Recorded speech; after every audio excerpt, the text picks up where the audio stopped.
Pagsampa mo ng 22, sasampalin ka ng buhay na akala mo dati chill lang. Malalaman mo na yung mga salitang hindi pinupulot ang pera, na dati ay naririnig mo lang sa mga magulang mo. Magtatrabaho ka, magbabayad ng tubig at kuryente. Tapos trabaho, trabaho ulit, paulit-ulit.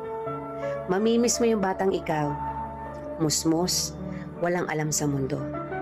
May mga gabing bibilangin mo ang oras ng tulog mo kasi akala mo makakatulong ito. Gigising ka para kumayod, umanap ng pera. Perang akala mo sapat na. Pero dahil salat ka, wala kang magagawa kung hindi tanggapin ang katotohanang ganito ang buhay. Katotohanang dahil malaki ka na, malaki na rin ang bigat na papasanin mo.